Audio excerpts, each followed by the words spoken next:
علامہ آزاد جمیل صاحب ہمارے ساتھ موجود ہیں جی۔ آزاد جمیل صاحب بہت شکریہ سر، آپ نے آج وقت دیا۔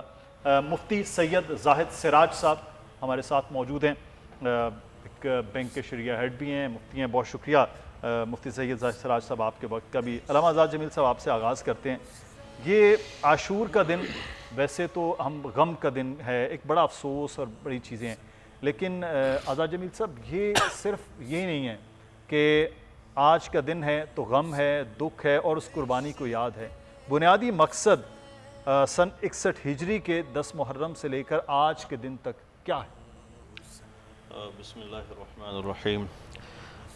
مدثر بھائی، آج کا دن یقیناً تاریخ کے اوراق کو دیکھا جائے تو جو تاریخ دان ہیں وہ بھی اس دن کی حقیقت کو سمجھنے کے لیے بہت پیچھے گئے، اتنا پیچھے گئے کہ آدم علیہ السلام تک پہنچ گئے۔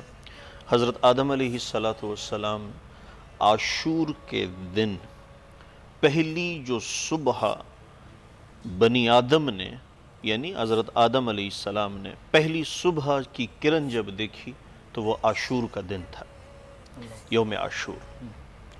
عاشرہ، عاشر، عاشور، تو یہ 10 کو کہتے ہیں۔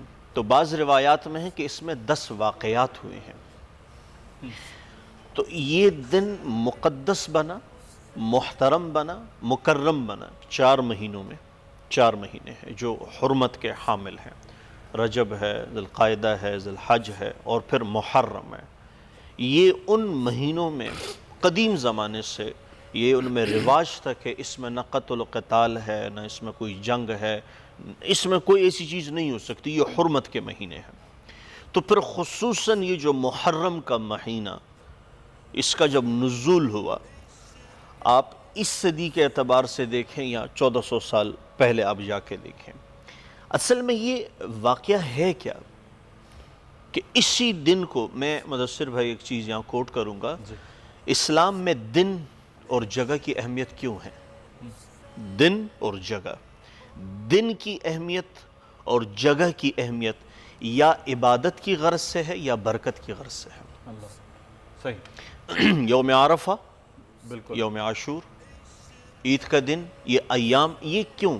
یہ برکت باعث عبادت ہے اور زمین باعث برکت ہے، اس لیے ان جگہوں کا اور ان دنوں کا تعین کیا گیا ہے کہ یہ برکت والے ہیں اور یہ عبادت کے والے ہیں۔ یہاں وہ سٹیج بڑھ جاتی ہے۔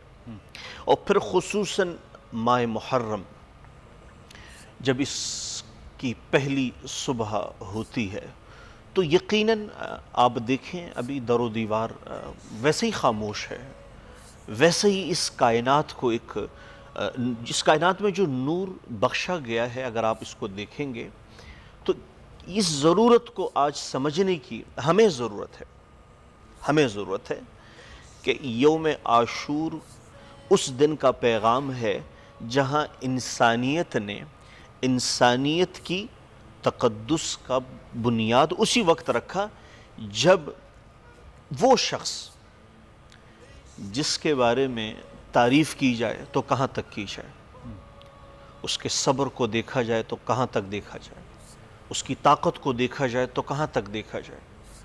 آپ نے فرمایا، اے میری بیٹی فاطمہ، یہ میرے جو 2 بیٹے ہیں، آپ نے فرمایا کہ اللہ تعالیٰ نے میری جرت اور شجاعت یہ میرے بیٹے حسین کو دی ہے جو میری ہے، اور میرا تحمل ہے اور بردباری یہ میرے بیٹے حسن کو دی ہے۔ جبھی تو نسبت شبیہ، وہی چیزیں وہ ہمیں نظر بھی آتی ہیں۔ اب یہ جو آپ نے کہا میری جرت اور شجاعت، اب کربلا تو شجاعت تھی جو پیروں میں ہوتی ہے، انسان پیروں سے جمتا ہے۔ تو مدثر بھائی، اس عاشور کو ذکر کرنے کے لیے جیسے کہ آپ نے اس میزبانی کا اللہ نے آپ کو شرف عطا کیا اور ہم اس پر بات کر رہے ہیں، یقیناً کہنے کو سننے کو بہت آسان ہے، لیکن یہ قربانی کا جو عمل ہے، جو ساز سے نکلی ہے وہ دھن سب نے سنی ہے، جو تار پہ بیتی ہے وہ کس دل کو پتہ ہے۔ اصل اس میسج کو ہم اس پروگرام میں ہم کوشش کریں گے کہ اس کو زہر بحث لائیں کہ اس پروگرام کا تو مقصد یوم عاشور کو عوام الناس کے سامنے اس کے حقائق رکھنے، لیکن جو کربلا ہے اور عاشور کے دن سے وابستہ واقعات ہیں اس کو بھی ہم ذکر کریں۔ مفتی صاحب، اسلام زندہ ہوتا ہے ہر کربلا پہ۔ یہ جو کربلا ہے اس کے بعد اسلام کی حیت آج ہمیں جو معلوم ہے وہ، اگر یہ کربلا ایک فرض کرتے ہیں خدا نخواستہ یہ نہ ہو تو پھر کیا ہوتی شکل؟ تو یہ تو بہت بڑا احسان ہے امام علی مقام۔ بسم اللہ الرحمن الرحیم، نحمدہ ونصلی ونسلم علی رسولہ الکریم، اما بعد۔ سب سے پہلے تو شکر گزار ہوں آپ کا کہ آپ نے عزت بخشی اور اس پروگرام میں جو یوم عاشور اور سیدنا امام حسین رضی اللہ تعالیٰ عنہ کے ذکر سے مزین ہے، اس میں آپ نے دعوت دی، حاضری کا شرف ملا۔ اسلام بلا شک و شبہ صبر کا، ابتلا کا، آزمائش کا اور کرب و بلا کا نام ہے کہ جب تک مارکہ بدر درپیش نہیں ہوتا اسلام کو تابندگی نہیں ملتی، مارکہ احد نہیں ہوتا اسلام کو ثبات نہیں ملتا، مارکہ خندق نہیں ہوتا اسلام کو دوام نہیں ملتا، اسلام کو تدبیر نہیں ملتی، فتح مکہ نہیں ہوتی۔ تو گویا اسلام میں کرب و بلا کی اہمیت ہے، اور اسی لیے اللہ تبارک و تعالیٰ نے ارشاد فرمایا قرآن کریم میں، یا ایھا الذین آمنوا استعینوا بالصبر والصلاۃ ان اللہ مع الصابرین، اے ایمان والو صبر اور صلاۃ سے مدد چاہو، بے شک اللہ صبر کرنے والوں کے ساتھ ہے۔ آپ یہ دیکھیں کہ جب سیدنا امام حسین رضی اللہ تعالیٰ عنہ کی پیدائش ہوتی ہے تو رسول اللہ صلی اللہ علیہ وآلہ وسلم نے فرمایا اللہم آت الحسین صبرا و اجرا، او کما قال علیہ السلام، اے میرے پروردگار میرے حسین کو صبر و اجر عطا فرما۔ تو یہ جو صبر کے منزل سے گزرنے کے بعد اسلام میں وہ تابندگی آتی ہے، وہ وقار آتا ہے، اسلام میں ٹھہراؤ آتا ہے۔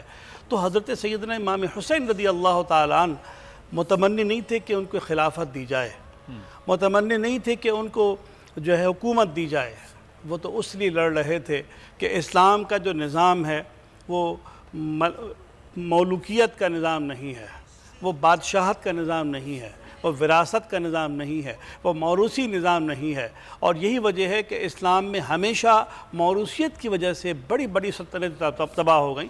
آپ آل سلجوق کو دیکھیں، آپ مغل بادشاہت کو دیکھیں، آپ عباسی خلفاء کو دیکھیں، آپ اموی خلفاء کو دیکھیں، بادشاہت نے جتنا نقصان پہنچایا اتنا اور کسی چیز نے نہیں۔ میرٹ ہے، سیدنا فاروق اعظم رضی اللہ تعالیٰ عنہ کی تقرری میرٹ پر ہوتی ہے، سیدنا حضرت ابوبکر صدیق کی تقرری میرٹ پر ہوتی ہے، سیدنا عثمان غنی کی تقرری میرٹ پر ہوتی ہے، سیدنا حضرت مولا کائنات کی تقرری میرٹ پر ہوتی ہے رضی اللہ عنہ اجمعین۔ تو میرٹ اصل چیز ہے۔ جب آپ موروثیت کی طرف جائیں گے تو گویا کہ اسلام کی جو حدیں ہیں، سرحدیں ہیں، اس کو پامال کریں گے۔ سبسکرائب کریں اور بیل دبائیں تاکہ کوئی خبر رہ نہ جائے۔